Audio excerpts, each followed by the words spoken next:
Welcome back to your artsy studio under the sea. Aloha! Let's remember our 3 W's as we create, even from home. What do? We take care of each other, we take care of our stuff, and we think like artists. Artists, I'm so glad to see you guys this week again for this week. I believe this is week 4, learning from home. This week, our goal is that we can create prints from our collagraph plates that we created last week. Last week, week 3, if you missed creating a collagraph print from a recycled box, like a cereal box or snack box, go back and watch week 3, RJL Learning from Home for Arts. Once you have that, you'll be ready to then play this video. Again, from last week, we did texture rubs from our collagraph plate, and this week, we're working on marker prints, so take a look. All right, let's zoom a little closer to look at our supplies for today. You're going to need some aluminum foil. Let's get it. Right, we can see everything all right. That camera up a little, scoot it back. I think that will work. Let me focus it. All right, this week for supplies to take your collagraph from our texture rub to a print, we're going to have some supplies this week that you probably can find around your home. So one, we're going to need a sponge. Ask permission from a parent or guardian before you just take off from the sink though, but you probably can find it around your sink. You'll need a half a bowl of water, aluminum foil. Ooh, stuff is flying away because I'm using the outdoors as my studio today. I'll take a look. This grocery store's aluminum foil, they have an example of sculpting with foil. A sculpture. Cool. So just a piece of aluminum foil. We're not doing sculptures. We are doing our prints and markers. Some markers. So let's take a look. So go ahead and get your collagraph plate from last week. Remember, it has texture. You can actually, if you close your eyes, you can see the picture with your fingers because it's popping out. All right. And you're going to take your collagraph plate. You're going to turn it upside down so you cannot see it. You're going to have your tin foil down on your table. Again, take your collagraph, turn it upside down so you cannot see it, and you're going to carefully fold one side of the tin foil. We want it to be a pretty snug fit. So I'm going to gently push this part up a little, make sure it's in the fold. And I'm going to fold this other side. Now again, this is the back of my collagraph. And then we're going to actually fold all 4 sides. Here's the third side. Nice and tight but gentle because aluminum foil will rip. When you turn it over, it's not ready yet, but now we need to make the collage pieces appear. So you're going to go around, smooth it down, and you're going to actually trace with your finger around each piece. So your finger almost becomes like your pencil, and you want each piece to appear. Oh, but I can tell mine's upside down now, so let me turn it around. As you go around each piece you collage, you're going to see it starting to pop out. Can you see that? Oh, yeah. Now your print is going to work best if you really take the time to go around each side.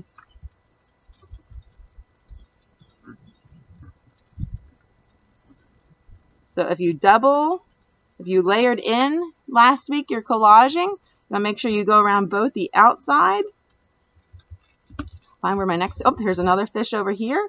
Yours might, I know somebody submitted an alien habitat scene, so they would be tracing around their alien pieces right now and planets, where mine is going to be seaweed and fish. Somebody did an octopus, so that they would be tracing around an octopus. Somebody even had an island. So again, taking your time to really go over with your finger until you can see your entire collagraph print. What was your content or main idea? I'm going to go over it one more time just to make sure. This is probably the most complicated part of our printing today. All right. Once you see your picture, you can feel it again through the aluminum foil. Ooh, look at them shimmer and shine. Now we're going to go ahead and get our markers. Oh, I forgot. You all are going to need a piece of paper for the last step. All right. So now we're going to add the ink. So we're just going to use marker juice. And you're going to color all your different shapes or creatures, whatever you made. Now this one I have a fin, so I think I'm going to make a fin different color. Now one thing as you're coloring you want to be careful of is that you don't smear your hand through what you colored. Tin foil, it's slick, and that means it's not going to hold on to the marker juice as well as a paper would. So just be careful of that as you do that. And you know what? For balance, I'm going to have some blue fish down here also.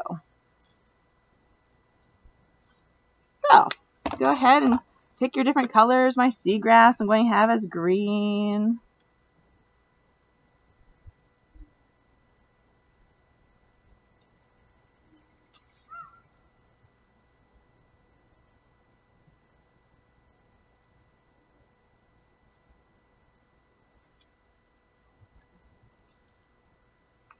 See, my sand, I think I'll use brown. Oh, I forgot to tell you, I am wearing a crayon today to remind you that if you did not make your texture rub last week, to go back, as I said before, to activity 3 for RJL Art at Home and use your crayons, like I'm wearing the crayon box, to create your texture rub, and then come back to this activity number 4, where you won't need crayons, you'll just need some markers. Some colorful different fish around. Now I would start with your main idea and your collagraph. Everything that you cut and glued on last week. Let's see, I think I'm going to make this fin red for a little contrast. Maybe I'll use complementary colors on this fish and have the fin red, but the fish green. So green and red are on opposite sides of the color wheel.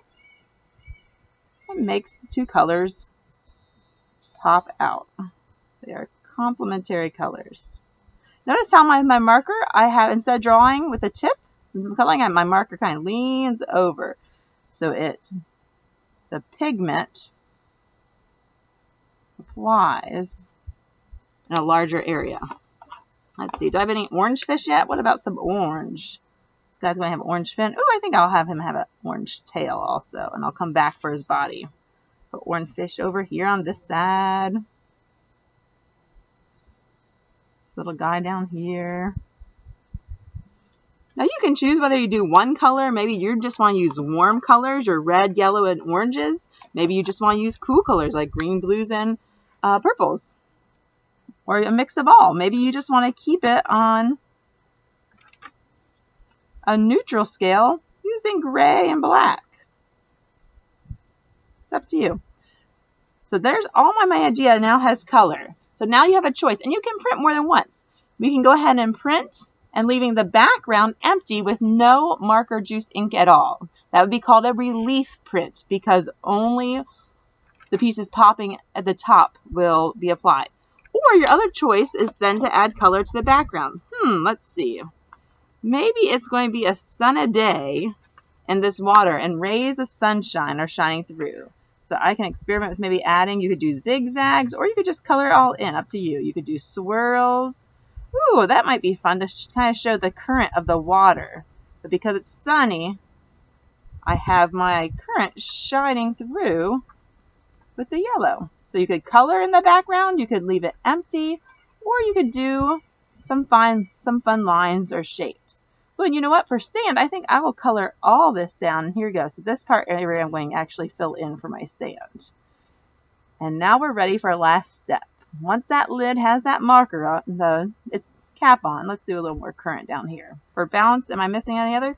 You know what? Over here, because I hadn't thought of my swirls yet for my current, I'm just going to up and dry it a little. I'm going to stick my finger in the water. I'm just going to wipe some of that off so it goes along with the theme of the currents and swirls. All right, I'm going to put my marker up. I'm going to get a blank piece of paper. I've done some printing on envelopes, recycled envelopes that I opened up. This is a clean paper I have. You can try different types of paper. If one type doesn't work, you can just go ahead and get another one. So, in your bowl of water, dip your sponge and you want to squeeze it out. You don't want it drenched, just where it feels wet without dripping. And you're going to actually rub your paper down with the slightly wet sponge. If your paper doesn't feel wet at all, you might need a little more water. So I'm going to add a little more You might see the paper start to wrinkle a little because it's absorbing that water. And then take a look. So there's my print. My collagraph plate. I'm going to take my wet paper. The wet is on this side, but I'm going to flip the wet facing down. The wet side of my paper wants to touch where I put the marker juice. I'm going to gently press it down and hold it so it doesn't smudge. So with one hand, almost like our texture rub, with one hand I'm going to hold on to it. The other hand I'm going to smooth it out, pushing firmly but not tearing. Now I'm going to hold it with this hand. I'm going to smooth it out with this other hand. Before I lift it, if I really want to make sure all my details, I'm going to gently rub around my collage pieces from last week. Again, always make sure you're holding with one hand. Here's my seaweed, making sure I get all the pigments or marker juice. All right, let's take a look what it looks like. Voila! So there we have a print. I hope you guys enjoy having your prints today. If you're ready to go, you can go ahead and start. If I do it again, I might try actually doing a blue background, having no fish blue, and using blue for the water. So this will be my print 1. Let's take a quick look at the difference between your texture rub with the crayon and a print. Here is an example of a print I did where the water, I made the water teal. All right. If you're ready to go, you can go ahead and stop this video, excuse me, and continue. If you want to see some more examples from our collagraphs I showed you last week, stay tuned right now. So here was the person, there was the texture rub, and then this is what the print looked like. There was one print, a relief print, where I put no marker ink juice on the background. And this side I did the background and the man. All right, here was the castle from last week. Here was the texture rub just with my crayon that was sleeping, laying down. And then this is what my print looked like. I used just primary colors on this one, red, blue, and yellow. It was the football collagraph from last week with the texture rub. And then this week, here was a marker print. Our flower from last week. Texture rub with a crayon. And here's the one that I did with the envelope. So take a look at this. So if you're running out of paper at home, you could look around. So this is just a recycled, it was in the recycling bin. So I rescued it to reuse it. I gently opened it up. So there's a little tears, but it's okay because I'm going to cut it. And take a look, those prints turned out really good on this paper. It's a little heavier than my printer paper. And you can see I changed up the colors. And now I can just take scissors and I can make a nice frame around the outside. So the extra part of the envelope I can just get rid of, or I might save it for a collage in the future.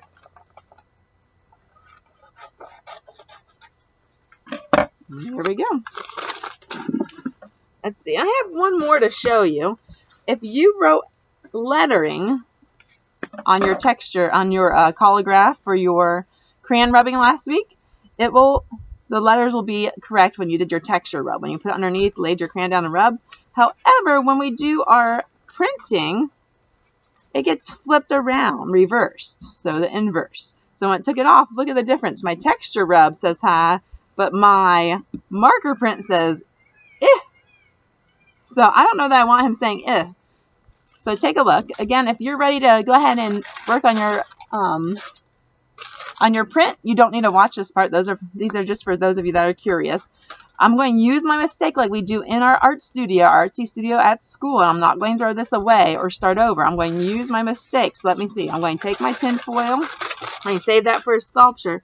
And I'm thinking, if it reverses, how can I make it say hi? Well, thankfully, H and I, when you flip them around, no matter which way you flip them to the right or left, the letters are still written the same. So I'm going to switch it like this.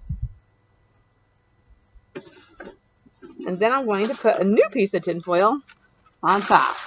It'd be good if I had some tape, but I'm freshly out of tape in my outdoor studio. So let's see if I can get it to lay down flat. So here we go. My I and my H. My I fold one side of the tinfoil over, make a nice crease, push those pieces together. My other side, nice and tight fit. There we go. This might work without tape. Having a growth mindset. Again, using my mistakes. All right, so what was our next step? After it's wrapped, turn it around and trace all your shapes with your finger so they pop out. Me over here, the smile face.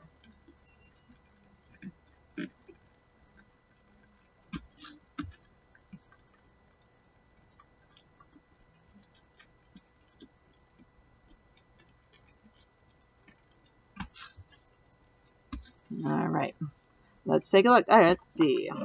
Make my smile. This time I'm going to make my smile red.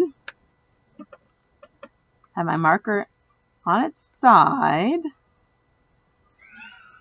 instead of the drawing tip, because that would take a long time to fill in all the color with that. So this is the relief part because it's sticking up. All right, I think I'm going to use black again for my talking piece. This is what my smile is saying. And for hi, I think I'm going to use purple this time.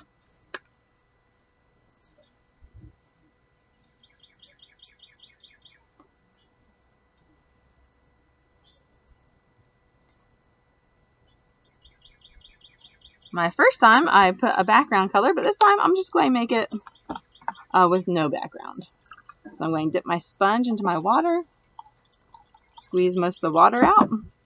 Let's go ahead and, where I'm going to do my print, go ahead and